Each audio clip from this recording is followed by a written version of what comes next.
Assalamu alaikum, dear learners. What about you? I hope you are doing well by the grace of Almighty Allah. I am also okay. Dear students, I am Shirin Akter, assistant teacher, Santosh Jahnabi High School, Santosh Tangal. Dear students of class 8, today I have come to you again with the changing of narration. Dear students, in the previous classes, I discussed about the narration, the changing narration of assertive sentence, interrogative sentence, and also some parts of imperative sentence. Today, I shall discuss more about imperative sentence and then the changing narration of optative sentence and exclamatory sentence. Dear learners, in the previous class, I discussed that if there is let, the imperative sentence with let, then how can we do the indirect space of this sentence? And I hope you can remember that. And today I shall discuss about more about with let অর্থাৎ let যুক্ত sentence নিয়ে আমি আরো কিছু আলোচনা করব। In the previous class I discussed about the sentence with let us অর্থাৎ let us থাকলে কিভাবে সেটাকে কি করতে হয় ইনডিরেক্ট করতে হয়।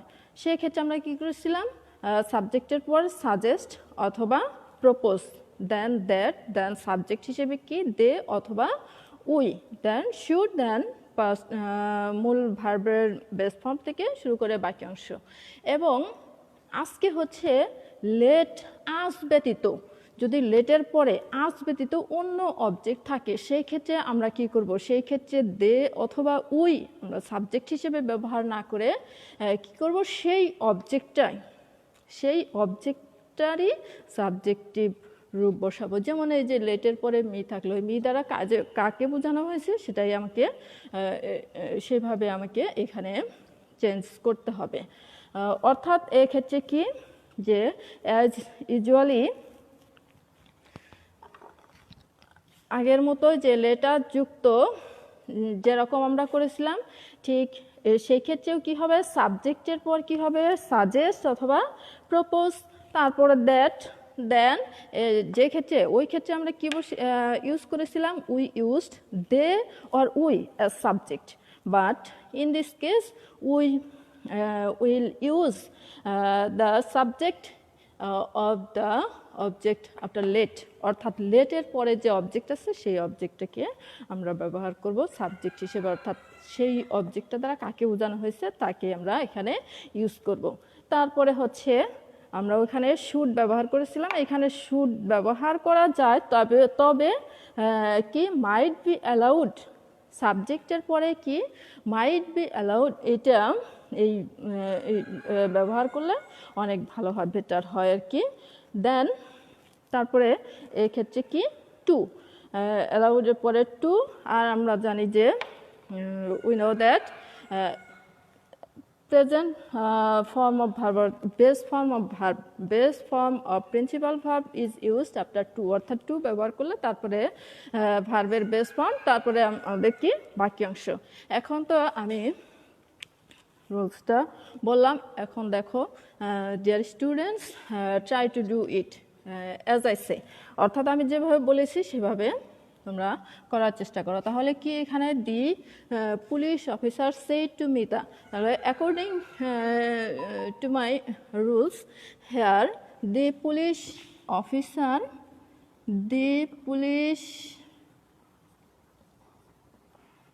Officer instead of reporting verb we have to use here propose or suggest, so we will use here propose, and the past form of propose is proposed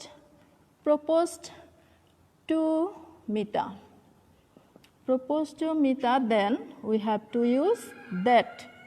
instead of inverted comma উঠে গিয়ে এখানে কি বসলো that বসলো then here me is the object after let এর পরে এখানে me object হিসেবে আছে তাহলে এই me এর জন্য কাকে বোঝানো হয়েছে সে the police officer said to me the let me তাহলে এই me দ্বারা কাকে বোঝানো হলো the police officer me indicates the police officer অর্থাৎ এখানে আরো মানে আমরা যদি নিয়মে চলে যাই রুলসে চলে যাই তাহলে কি বলা হয়েছিল যে ফার্স্ট পারসন কাকে অনুসরণ করে সাবজেক্টকে অনুসরণ করে সুতরাং আমাদের এখানে মি দ্বারা বোঝালো হচ্ছে দি পুলিশ অফিসারকে তাহলে পুলিশ অফিসারের জন্য আমরা এখানে কি ব্যবহার করব he that he then might be allowed might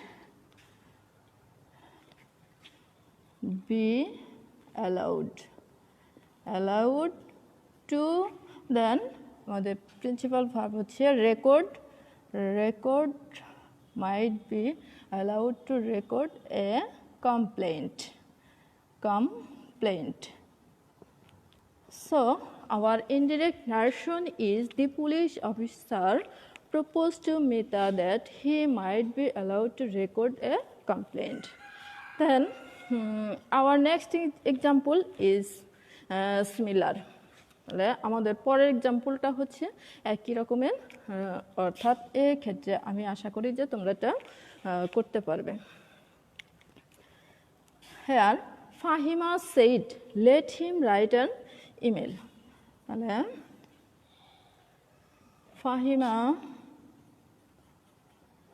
Fahima এখানে কি বলা যায় প্রপোজ অথবা সাজেস্টেড দ্যাট এখানে হিমটা we know that third person follows none অর্থাৎ থার্ড পারসন দ্বারা কাউকে বোঝানো হয় না থার্ড পারসন কাউকে অনুসরণ করে না সে নিজেই হচ্ছে বসে তাহলে কি হবে এই হিম হচ্ছে এখানে হিম দ্বারা কাউকে বোঝানো হলো না সুতরাং হিমের সাবজেক্ট এখানে কি আমরা বলবো হি সাজেস্টেড দ্যাট হি তাহলে ওই এরপরে কি might be allowed to write an email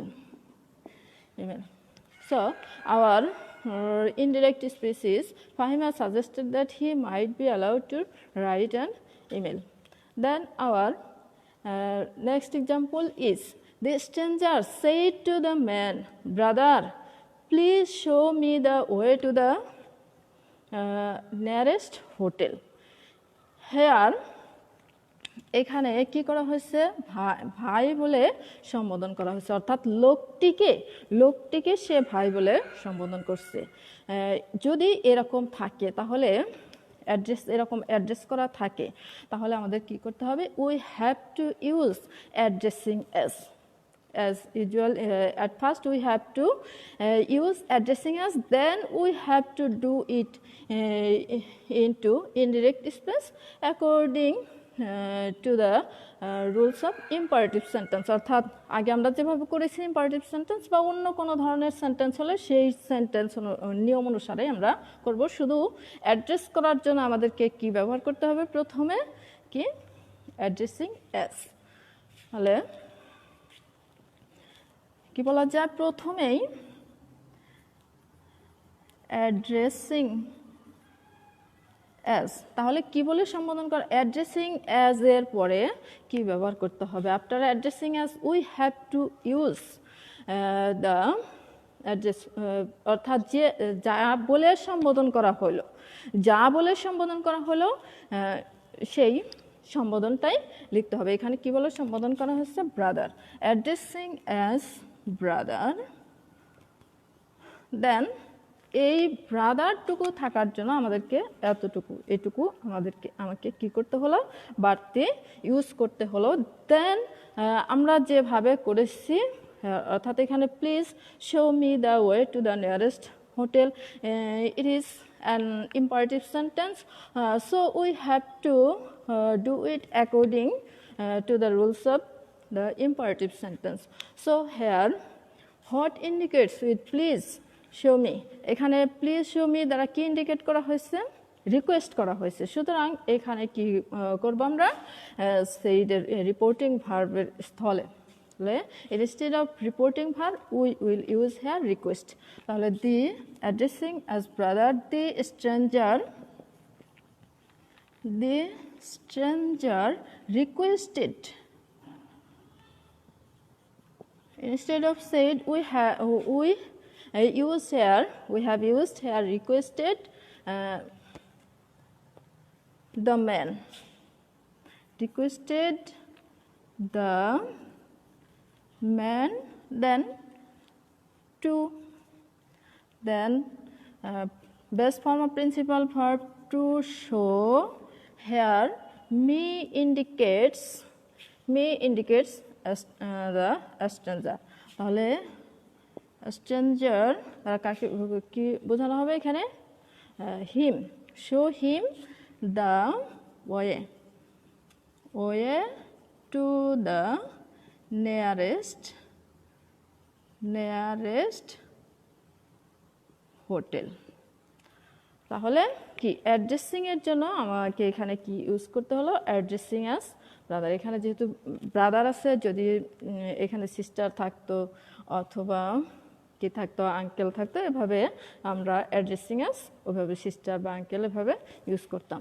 সুতরাং কি হলো, কি দাঁড়ালো? So our indirect species addressing as brother, this stranger requested the man to show him the way to the nearest hotel. Our next example is the boy said to the teacher, "Sir, please lend me your book." Here, please lend me your book. এখানেও কি করা হয়েছে? সম্বোধন করা হয়েছে, কিন্তু কি বলে সম্বোধন করা হয়েছে? স্যার। এই ক্ষেত্রে আবার যেহেতু একটু সম্মানসূচক কোনো ওয়ার্ড দ্বারা সম্বোধন করা হলে স্যার, ম্যাডাম, জনাব এই ধরনের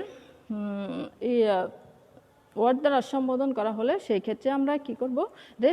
respectfully, we will use their respectfully, অর্থাৎ এই ক্ষেত্রে আমরা রেসপেক্টফুলি ব্যবহার করব। আর প্রথমে যদি অ্যাড্রেসিং অ্যাজ স্যার আমরা ব্যবহার করি তাহলে চলবে, না করলে আমরা এখানে শুধু স্যারের পরিবর্তে instead of sir we have to use here respectfully, অর্থাৎ স্যারের পরিবর্তে বা এ ধরনের সম্মানসূচক ওয়ার্ডের পরিবর্তে রেসপেক্টফুলি ব্যবহার করলে আমাদের যথেষ্ট। এখানে অ্যাড্রেসিং অ্যাজ প্রথমে ইউজ করলেও চলবে, না করলেও চলবে। সুতরাং এখানে আমরা কিভাবে করব? যে দি বয়, এটাকে যদি ইনডিরেক্ট করি তাহলে কি করব? দি বয়, এখানে আমরা আগে লিখতে পারতাম অ্যাড্রেসিং অ্যাজ স্যার, দি বয় রেসপেক্টফুলি রিকোয়েস্টেড। তা না করে আমরা সরাসরি অ্যাড্রেসিং অ্যাজ ব্যবহার না করে আমরা কি করলাম? দি বয় respectfully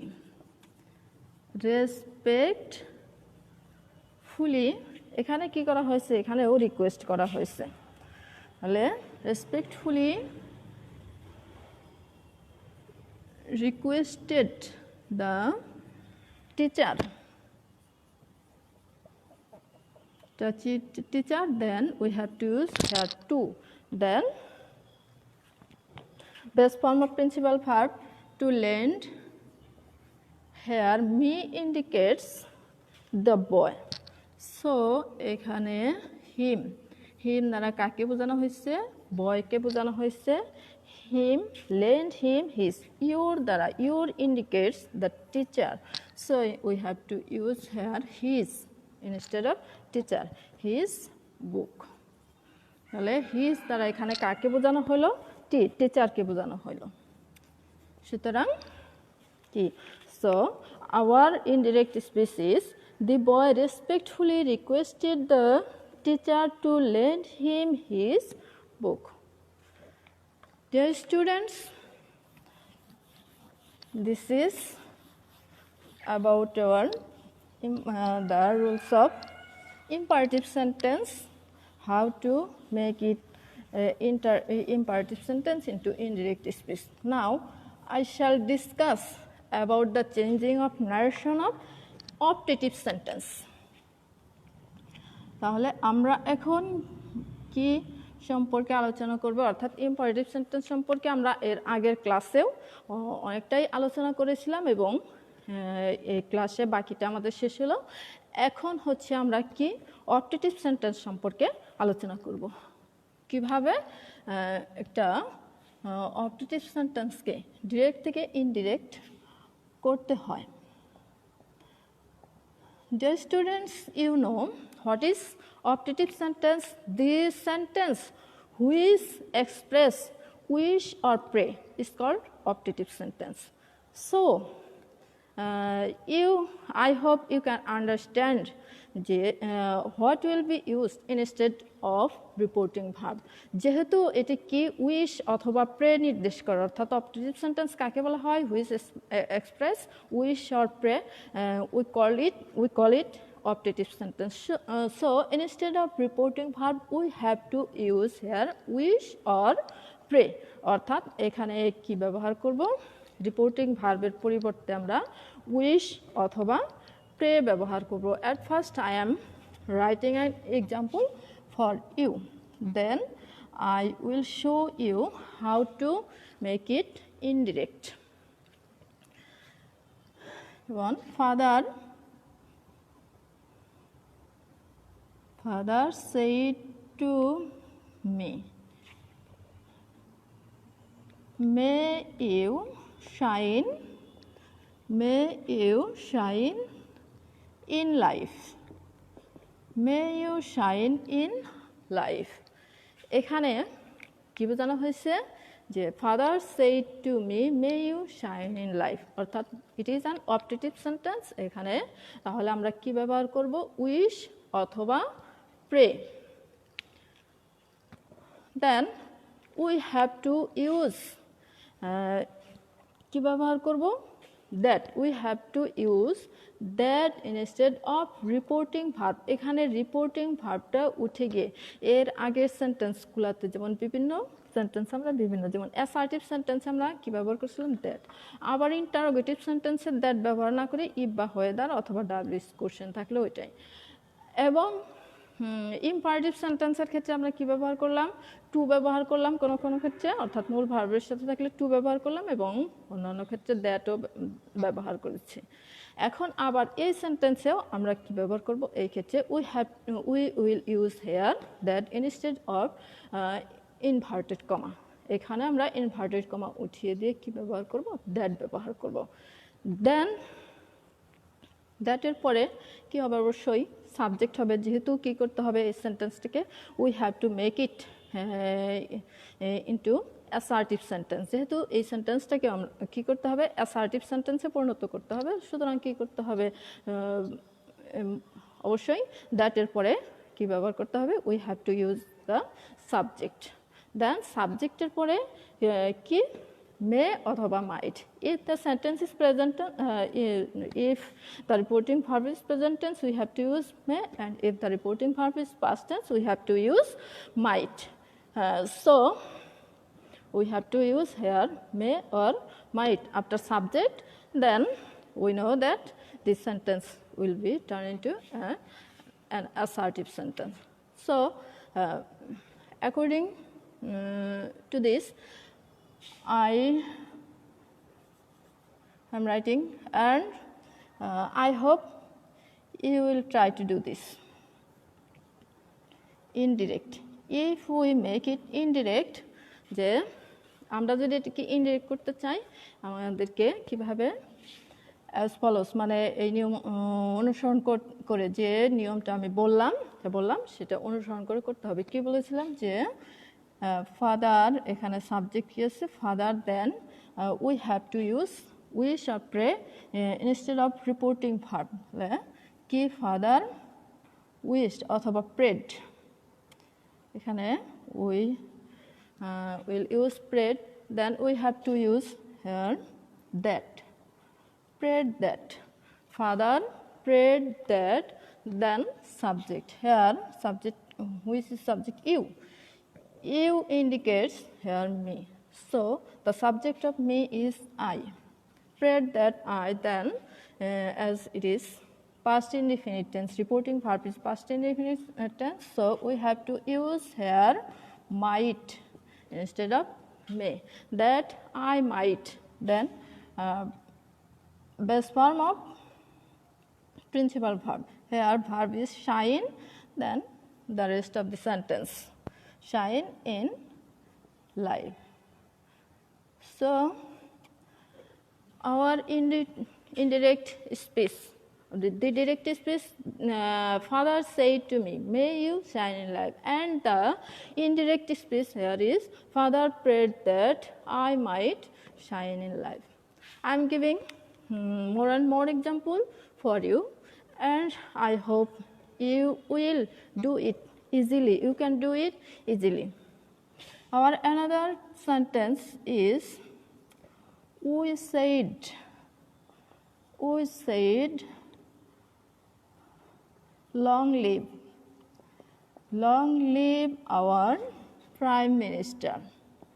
Long live our prime minister.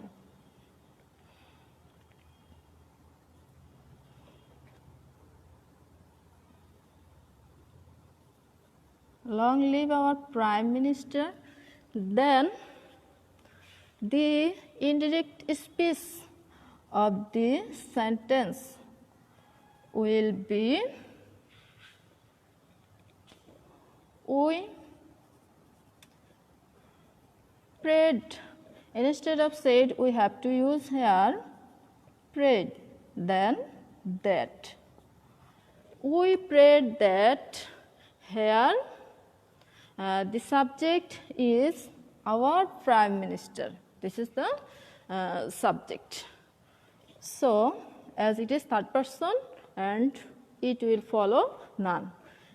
এটা কাউকে অনুসরণ করবে না, নিজেই বসবে। তাহলে that our prime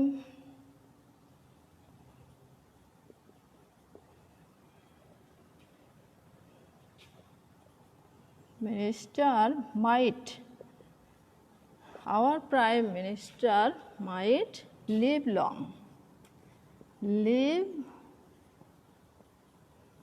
long. So our direct speech was, we said, long live our prime minister. Then the indirect speech of the sentences, as I say, the rules, যেভাবে আমি বলেছি সেই নিয়ম অনুসারে কি যে we prayed that, এখানে inverted comma উঠে কি বসলো that, then হচ্ছে the subject is our prime minister, then we have to use our might, then live long. Might live long. Then I am giving one more example for you. Direct speech. I said to him. I said to him, may Allah be merciful. May Allah be merciful to you. Here our direct speech is, I said to him, may Allah be merciful to you. Here the indirect speech of the sentence will be, I prayed that. I prayed that. Here Allah is the subject. Then might will be used. Might, Allah might. Then be, here verb, be merciful. Merciful to you indicates here him. So merciful to him. So the indirect speech is, I prayed that Allah might be merciful to him. Dear learners, that's all for today, and in the next class I will come to you some more rules, and more about the exclamatory sentence. Our next sentence is exclamatory sentence. I will come to you next with the sentence, and till then keep well. Thank you.